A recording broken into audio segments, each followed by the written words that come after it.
Chulin Daf Chof. We're starting 4 lines from the bottom on Daf Yomi Page.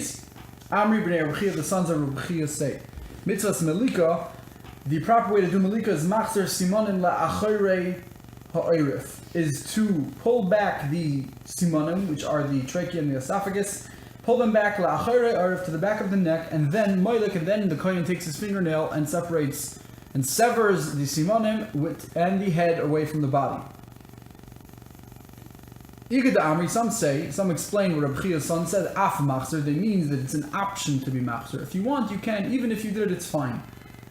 Amri machzer davka. Some say it's an imperative to pull back the simanim. That's the only way melika is kosher. Umistabra says the Gemara makes sense. Command Omar af machzer, like the one who holds that it's an option. Mimai, how do we know this? Midikatoni says the fact that the Mishnah says hashoichet mina orev shchidasei psula.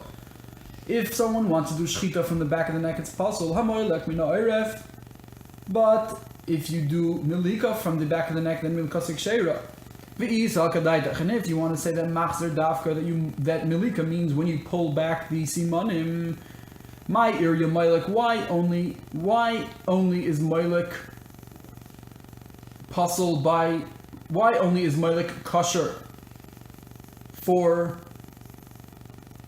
an oif and puzzle for behema? Afilu shoichet nami. If you take the simanim and pull it back to the back of the neck, it should be also fine by shchita. So why are you telling me milika is what works by the orif, but shchita doesn't work for the orif? If milika always means that you pull back the simanim to the back of the neck, so shchita should also be able to be done with the back of the neck. My irya moilek. Why does moilek only work from the orif? Afilu shoichet nami should work from the orif, because you're going to shech the simanim first, and all we care about by shchita is you shechting the simanim first. So if it's an imperative by malika to bring back the simanim to the back of the neck, so shchita should be fine even from the back of the neck. Elalav says the Gemara shmamina af machzer, must be mean it's an option. And what's neat in the Mishnah that says that shchita cannot be from the back of the neck is b'delay hader, when you did not bring the simanim back, and therefore shchita is not okay from the neck. Rav Yanai says Rav Yanai, ikablu harovin et chuvasan. The kids, rovin means kids. These kids, meaning Rabbi Eliyahu's kids, should accept their tshuva, their refute. The katani, because it says in the Mishnah, Nimsar kosher b'shchita pasul b'melika. We find that whatever is kosher in shchita is possible b'melika, kosher b'melika, whatever is kosher in melika is possible by shchita. Limutei lav, limutei mai. What is this last clause of the Mishnah coming to exclude? Says the Gemara, lav limutei is not to exclude machzer simonim la'acharei ha'oref. Is it not trying to explicitly exclude the case of Rav Eliyahu of the sons of Rav Eliyahu when you took the simanim and pull it back, and that's going to be kosher both by an oif and by a behema. According to the sons of Rav Eliyahu, it'll be kosher by both an oif and a behema. And the Mishnah is trying to tell you, no, whatever is kosher for an oif cannot be kosher for behema, and vice versa. And the Mishnah is trying to exclude Rav Eliyahu, the sons of Rav Eliyahu's opinion, where both by oif and behema, if you pull back the simanim, it'll be okay. Amar Rabbi Bar Chana says Rabbi Bar Chana loy. That's not what the bottom clause of the Mishnah is coming to exclude. It's limutei shein v'tziporen. It's coming to tell you that you cannot use a tooth or a fingernail for shchita, only for melika. Says the Gemara, shein v'tziporen be'edikatani lo. A shein, a tooth and a tziporen are explicitly said in the previous Mishnayos that say that you cannot slaughter with something that's mechubar, something that's connected, only with something that's detached. So this clause of the Mishnah will not be coming to say that. Elo Rabbi Yirmiyah lemutin moilechu mevi. Says Rabbi Yirmiyah is coming to exclude and say that melika cannot be done with moilich umevi. Only shchita should be done with a forward and backward slicing motion, but melika cannot be done with forward and backward slicing motion. It has to be pure pressed straight into the neck. Says the Gemara, Hanich lamad amar moilich umevi melika pasul. This is good according to the Manda Amar, who holds that it's actually possible to do moilich umevi Elamad Omar by melika. Elamad Omar, but according to the Manda that it's kosher, we're not going to say, he's not going to hold that the Mishnah excludes that. Michael and Meimar, what are you going to say? Says the Gemara, B'nei Rav Chia Savri La, the sons of Rav Chia hold, Kimanda Omar Moilech Umevi B'Malika Pasul. They hold it's actually Pasul. So according to them, the bottom clause of the Mishnah is going to be excluding the case of Molech Umevi, that only by Shchita Molech Umevi works, not by Malika, and therefore you have no refutation from the bottom clause of the Mishnah to say that their case of pulling back the Simonim does not work by Malika. Continues the Gemara. Amar Rav Kahana says, Mitzvos Malika koitzitz v'yoyred v'zui mitzvasa. The mitzvah of Malika is to go straight down, to cut off with the Kohen's fingernail, and to go straight down without doing any Molech Umevi. Savar Rav Avin Lameimar. Rav Avin thought to say, koitzitz v'yored in, specifically to go down, straight down, Molech Umevi, but to go back and forth, to slice back and forth with the fingernail, loy. Amar Rav Yirmiyah tells him back, no, kol sheken de Molech Umevi Malika kosher. Of course, going back and forth, forward and backwards by Malika is kosher. Of course, that's okay. Umay zuhi mitzvasa. What did Rav Kahana mean when he said zuhi mitzvasa, koitzitz v'yored is the way to do it? He meant af zuhi mitzvasa. This is also the way to do it. Not that you must be koitzitz v'yored, even if you do Molech Umevi, it's still okay. Amar Rav Yirmiyah Amar Shmuel. Kol kosher b'shchita, anything that's fine b'shchita, kenegdai be'oiref kosher b'malika. In the way to shecht, whatever is kosher in the way of shechting, we're not talking about the place of shechting right now. We're talking about the way to shecht. So too, kenegdai be'oiref, parallel to the way to shecht, so too by oiref, it's kosher in malika. Ha pasul b'shchita, but if something is pasul regarding how to shecht, also pasul b'malika is going to be disqualified from malika. Says the Gemara, Limutimai, what is he coming to say? What is he coming to exclude and say is not good? If he's coming to exclude and say that if these simanim are uprooted, and by shita we hold ikur is one of the psulim, and if the simanim are uprooted it's a problem, and so too by malika if the simanim are uprooted it's a problem. Doesn't Rabbi Yecheskel hold ein ikur simanim ba'if? There's no issue of ikur simanim by a bird.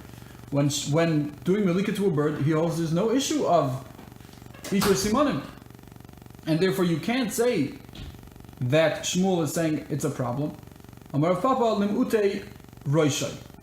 It's coming to exclude that you cannot do malika by the head of the bird. You have to do it on the lower neck, not by the head. Just like you can't do shchita by the head, you have to do it by the throat. Says the Gemara, Pshita, that's simple. Mul arpaim rachmana. What's he coming to tell us? We know the pasuk. It says mul arpaim. We learned yesterday that it means it has to be opposite the person who's looking at the neck, and it means the lower part of the neck. V'loy b'roishai, not on the head. Says the Gemara, my roishai. What do we mean by roishai? Shipui roishai. We mean the slant of the head, meaning lower down in the head. Kigoin, and in a case, dinokat mishipui roishai. You started at the top.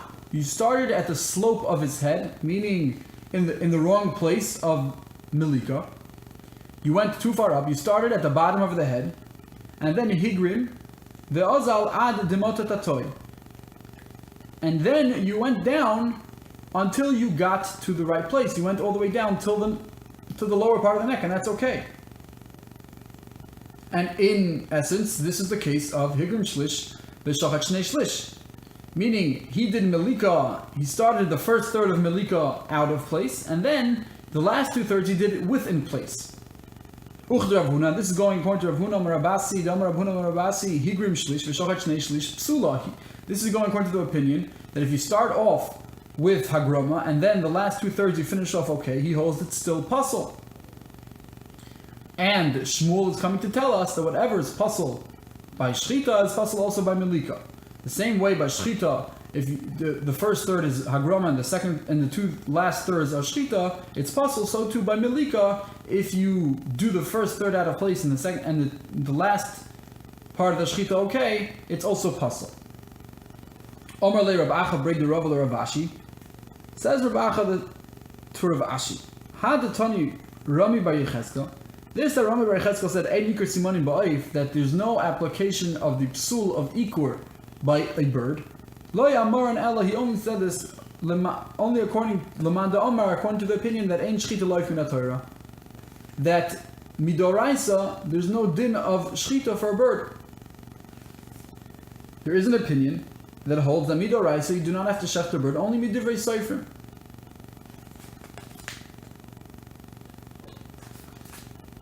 But according to the opinion that holds that the requirement of shchita is midoraisa, is purely biblical. So yesh ikur. So then he would hold that there is ikur. So again, the opinion that holds that there's no psul of ikur by a bird is only if you hold that the whole shchita is only not midoraisa, is only midivrei seifrim. Amar lei, so he tells him back, Adrabah. It should be the opposite. Ibchum Mistarva, the opposite makes more sense. Leman Damar yesh shchita life in the Torah, according to the one who holds that yesh shchita life in the Torah.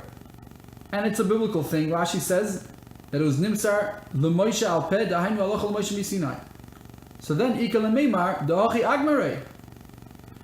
Since it's halacha l'Moshe miSinai, that midoraisa you must shecht in oif. So then maybe then ein ikur da'achi agmar de'ein ikur. This is the way it was taught. This is the way the tradition passed it down.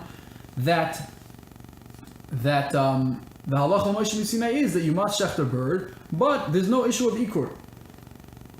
Va'afilu leman da'omar ki behema, even according to the one who holds that you learn out a hekesh between oif and behema, still le'inyan ikur lo le'ave ki behema. Maybe it should not be like a behema,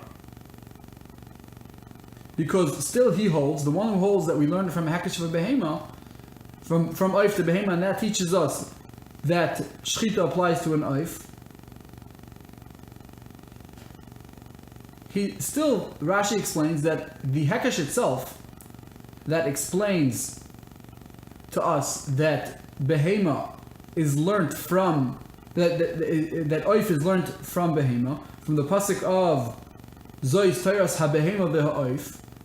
The fact that we were supposed to learn from the juxtaposition of behema and oif, that just like a behema has shchita, so to oif has shchita, that's also halacha l'Moshe miSinai. The hekesh, Rashi explains, is also a tradition passed down from Sinai,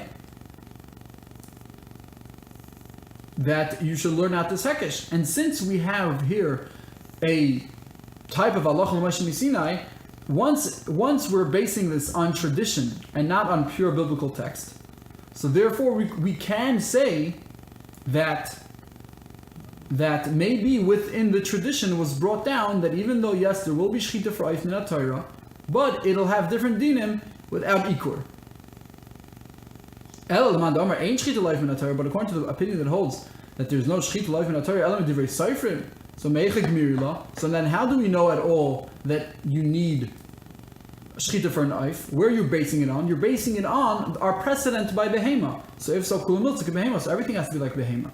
Meaning if we have an independent source that teaches us oif needs shchita, and that independent source is on a biblical level, because it comes from halacha l'Moshe miSinai, so then we could say once we're coming from the tradition of halacha l'Moshe miSinai, maybe something else was passed down through that halacha l'Moshe miSinai that says that an oif has no psul of ikur.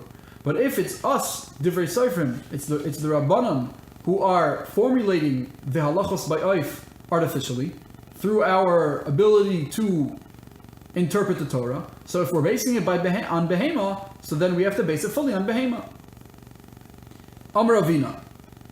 Says Ravina, Amar li Ravin bar Kisi, said Ravin bar Kisi told me, how did Tani Rami bar Yecheskel? This that Rami bar Yecheskel holds, ein ikur simanim ba'oif, that there is no concept of ikur by an oif, lo yamar el b'melika. He only meant it by melika. He only meant it by kachim, when you do melika to sacrifices in the Beis HaMikdash. Then there's no issue of ikur. But aval b'shchita yesh ikur, even he agrees that when you're shechting a regular bird because you want to eat it, chulin, then even he agrees that there's a concept of ikur even by a bird. Asks the Gemara, V'hamar Rabbi Yirmiyah Amar Shmuel, didn't Rabbi Yirmiyah in the name of Shmuel say, Kol ha-kosher b'shchita, anything that's kosher b'shchita, kenegdei ba'erev kosher b'milika, parallel to the halachos of shchita are the halachos of milika, which sounds like ha-pasul, but if something is pasul for shchita, i.e. ikur, so too it'll be pasul for milika. And now you're telling me And now you're telling me that something is puzzle for shchita, but kasha for malika. Equal. Says the Gemara, you're right. Really, Rabbi Yirmiyah, in the name of Shmuel, is going to be arguing on what Ravina explains the opinion of Rabbi Bar Yecheskel. So there's a machlekes. Omar Zeiri continues the Gemara. Zeiri says, Nishtiru mafrekes, if the mafrekes gets broken, v'roiv basar ima, and most of the flesh of the neck also is separated. So let's say you find a bird that the backbone, the mafrekes, was severed, and not just the mafrekes was severed, but so too majority of the flesh of the neck was also split in half. Then nevela, says Zeiri, it's an nevela, meaning it's considered dead.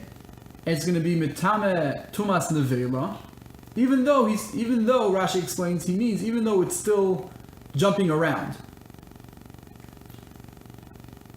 And he means to say that even if you continue and do milika, let's say it's in the Beis HaMikdash, and you continue to do milika and finish off the milika process by severing with the Kohen's fingernail the simanim, it still will not be good because it was already deemed a nevela, it was already dead from when the backbone was severed.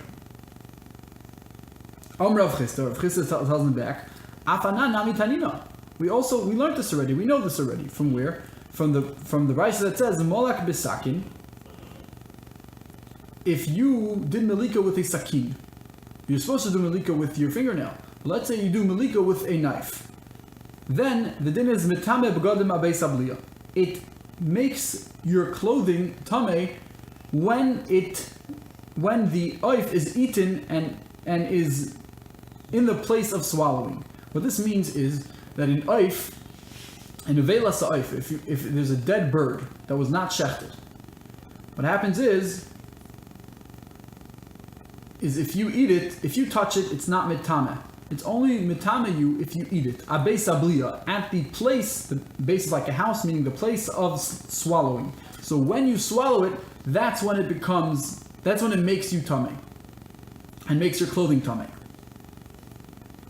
So if someone did melika with a sakin, if someone, instead of using his fingernail, used a knife to do melika, so then it's nevela. And says the Gemara, if you want to tell me that if the mafrekes, if the backbone is broken, all it deems it is treifa, it only makes it into a treifa, so then milikasa zui shchitasa. The milika should be just like the shchita. The milika that you did should constitute a shchita. We hold that if you have a treif animal that has one of the ailments that we're going to learn in the third chapter of Elu Treifus, if an animal has that, it's considered you're not allowed to eat that animal. But if you do a correct shchita, then there's no tumas nevela, because at the end of the day a good shchita was done. The animal is considered treif, you're not allowed to eat it, but it does not have a tumas nevela because the correct shchita was done. So too, our question over here is if you broke the backbone of the bird, or it was broken on its own.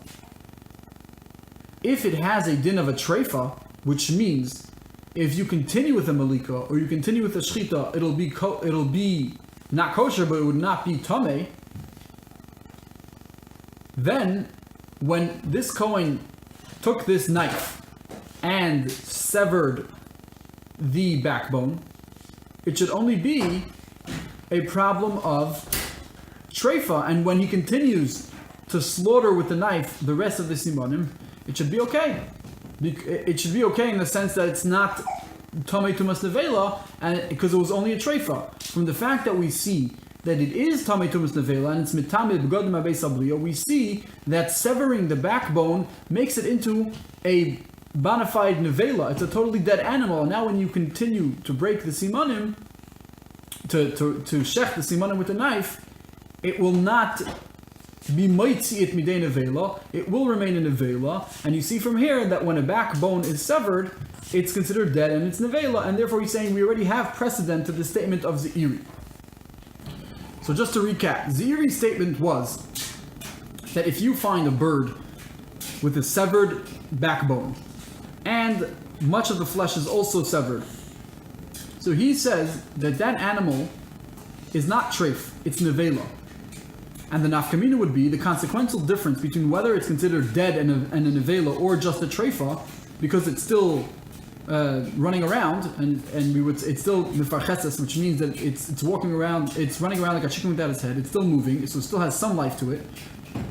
And still, Zeiri says it's nevela and not treifa. The consequential difference would be that if you finish off the malika correctly, if the kohen goes on and finishes off the malika correctly, so then if it's a treifa, so then it would not have a din. It would not have a din nevela after the malika is finished, and there would be no tumah. Because if you have a treif animal and you do a correct shchita or malika, so then it's moitzi it midei nevela. There is no tumas nevela.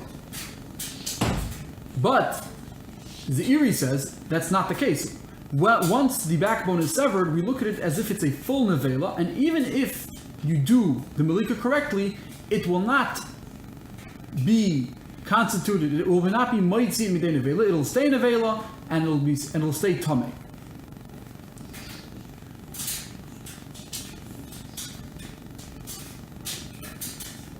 Rav Chisda said that we have precedent for this in another brisa which talked about a kohen using a knife to do malika instead of his fingernail, and in that case we also say it's nevela, and says Rav Chisda, we see from there that when you sever the backbone it becomes nevela, even though you're going to continue to do shchita to the simanim, and if it's just treifa, so then you're continuing with the shchita and it should not be tamei tumas nevela. So says the Gemara, no, that's not considered precedent. The Gemara says the reason why over there it maintains its nevela status is because the shchita was not okay.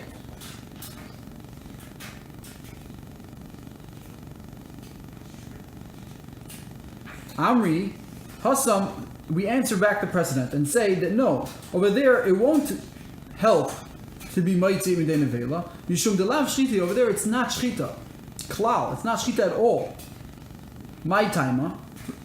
How come it's not shchita at all? What we're answering is the reason why over there it maintains its nevela status is because it's not shchita. And only if you end off with a legitimate shchita or malika, then it takes it out of its status of nevela, and it's just a treifa, and therefore it doesn't have tumas nevela. Now the question is, how come it's not a real shchita over there? Why? He started off with the knife, he broke the backbone, and then he continued to the simanim. So after breaking the backbone with the knife, he severed the simanim with the regular shchita, and it should constitute shchita, and it should be fine. So Rav Huna Amar Pnei Shu Machlid. Rav Huna says, no, because it's the isser of chalada. What's chalada? Chalada is when the knife becomes concealed. So since the knife is going into the neck, fully into the neck of the bird, after it breaks the mafrekas, now when it shech the simanim, now it's covered up, it's concealed, so that's the psul of chalada. Rava Amar B'pnei Shu Deiros. Rava says no, because it's considered chopping. B'pnei Shu Deiros, because he's chopping. Why is he chopping over here? Because he holds that the way to do malika is not by being moilech umevi. We mentioned this before already, that some hold that the way to do malika is not through being moilech umevi, it's through kaitzitz v'yored, and therefore the case of the sakin, when the kohen is using a knife to do the shchita, to do the malika, he is not going to be going back and forth and slicing the simanim as if it's a shchita. He's going to be chopping straight through, and that is a apostle of shchita.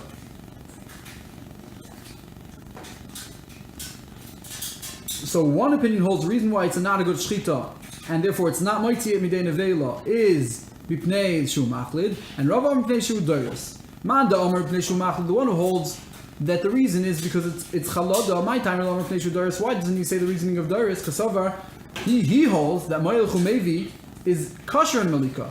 He holds it is okay, and therefore the brisa would be even including a case of being Ma'ilech maybe slicing, and it should be a good shchita, and therefore he has to say that the psul is chalada. Man the Amr Pnei Shu Doris, the one who says that the issue is chopping. My time in Amr Pnei Shu Machlid. Why didn't he say the issue is that the knife becomes concealed when it's in the neck after breaking the backbone? Amrullah chalada echidami. He says, what does chalada mean? When is the case of chalada? Is kechulda, like a weasel or like a rat. Hadara be'ikrei abatim, that lives in the holes of a house, in the floor of a house. The michsia, and it's totally concealed. The only time the shechita will be puzzled because of chalad is if it's totally concealed, like a mouse in a mouse hole, that no one can see it. Hacha hamiglia, over here the knife is revealed. Yeah, you're right, that part of it's in the neck, but you could totally see the rest of the knife. And therefore he says that it's fine. And therefore he says, mitzad chalada, it's fine. It's not a problem. The only issue is that you're chopping the simanim because malika cannot be done through moilech umevi. Okay, so there's no precedent. We don't have precedent. This is Ze'iri's din that again says that nishbra mafrekis, if the backbone is broken, so now it's considered nevela, it's not considered treifa, and if you continue with the malika, it's not okay. And it still maintains its nevela status and will be tameh. Amar Rava asks, if I have a question, this is the question I would ask. Meaning, if I have a question on Ze'iri, this is the question I would ask. If you're telling me that once the backbone is severed, it's considered dead, it's considered nevela, so then in a regular case of malika, the kohen takes his fingernail and severs the backbone, the animal is considered dead, and then he continues to finish off malika by severing the simanim. It's a dead animal already. How does it make sense to say that within the malika process the animal already becomes nevela?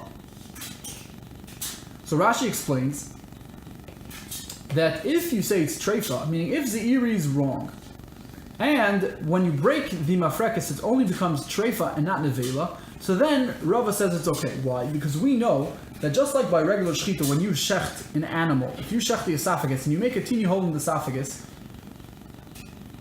it's okay. And if you finish the shechita, it's fine. Even though we hold when you have a hole in the esophagus, it's treif. If before the shechita you have a hole in the esophagus, it's totally treif, and it can't help for you to do anything. The animal is not allowed to be eaten.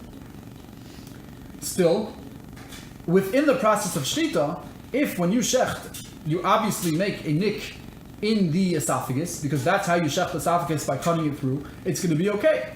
So too by malika, if when you break the backbone and the kohen breaks the backbone, it only is a din of a treifa, it's not a din of nevela, so then he understands that in the regular case, when the kohen does malika and breaks the backbone, it's not a problem. The animal is not considered nevela, it's only considered treifa. And even though in a regular case, when breaking a backbone is considered treifa, but since over here it's part of the malika process, it's okay. We have the parallel by shchita. When the knife of shchita makes a nekev in the veshet, it's still okay because it's a part of the process of shchita. So to over here, when the kohen breaks the backbone, it's only treif. It's only a break that otherwise would constitute the animal treifa. And since over here it's part of the malika process, it's not even treifa, this is the way to do it. But if you can tell me it's nevela, he says the animal's dead already. The animal's dead and it's nevela, and you want to tell me that within the process of malika becomes dead, and then you continue to shech to finish the malika of a dead animal, that makes no sense. A dead animal, you're being oimed in malik? That doesn't make sense. Abaye says why don't you have this question by oila sa'oif? The halacha is that by oila sa'oif, if you're bringing an oif carbon that's in oila, so over there you have to sever, with the malika you have to sever both simanim, both the kana and the veshet. So says Abaye, what about in that situation? So to over here, over there you're going to break the mafrekas.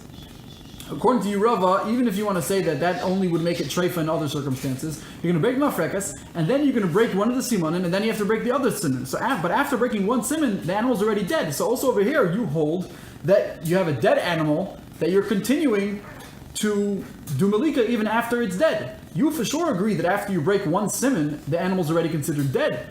And so you see that even after an animal is considered dead, and it would be nevela in another situation, but since it's part of the malika process, it's still fine. So why are you so surprised when you say that we take a dead animal and continue doing malika to it?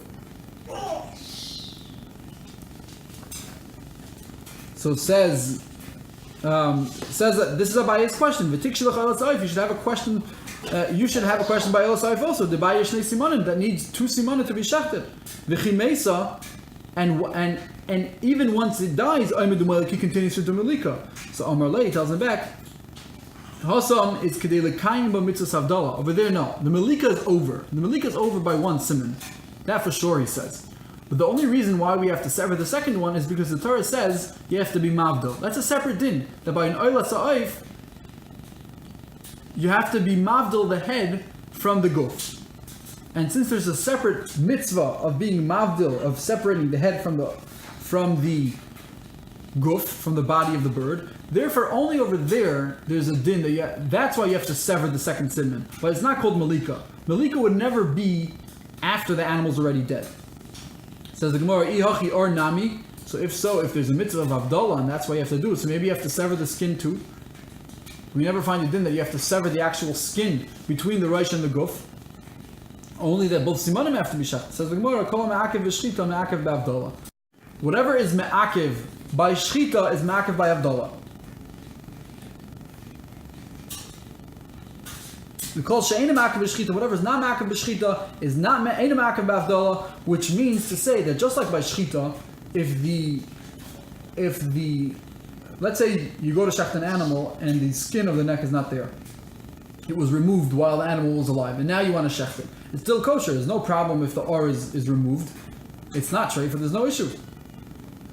So we hold that just like that anything that is not a psul by shchita won't be a psul by havdalah. That's a rule we have. So we have a rule that since the skin, whether the skin is there, doesn't really count by shchita, so too it won't count by malika.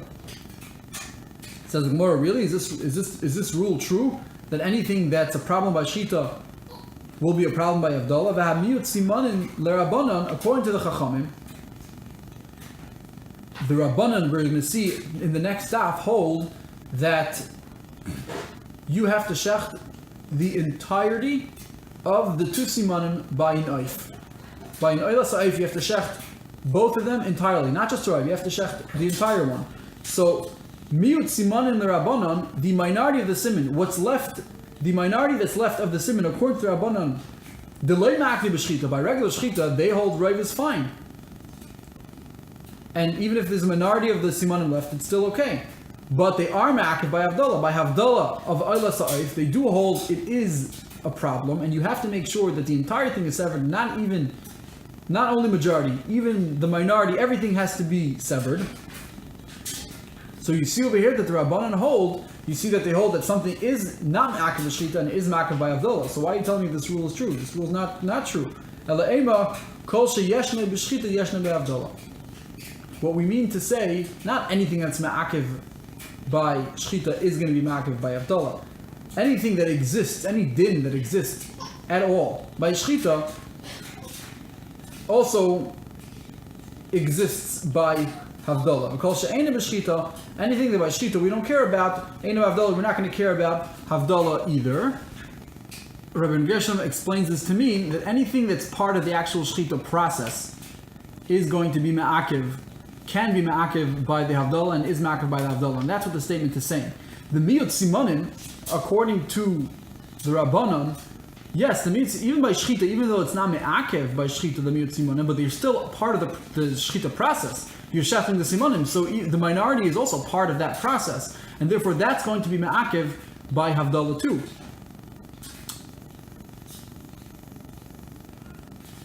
But the skin is not part of the shechita process at all. If there's no skin, it's not a problem at all, and therefore by havdalah it's not going to be me'akev at all. Meaning, so the Rabbanan have no issue saying that the miyut simanim is me'akev by havdalah, even though it's not me'akev by shechita, because kol sheyeshnei b'shechita, as it is still included b'shechita. So that is yeshnai b'havdalah, and they hold you have to sever the entire thing because the miyut siman are also part of the shechita. But over here the ar is not part of the shechita at all because the skin doesn't have to be there at all. So says the Gemara, mikol makom kasha, we're still left with the kasha on zeiri. Rava's question on zeiri, that how could it be that something that's purely dead, that's 100% dead, because when the mafrekas breaks, it's considered a nevela, and in other circumstances it would be tameh. And now that it's part of a malika process, it's fine? What do you mean? How could it be that within the malika process, the animal dies and then you still have a din to continue the malika after the animal's dead? That makes no sense according to Rav. We're going to see in Daf Chaf Aleph what the Gemara is going to answer to this question. Ad kan Daf Chaf.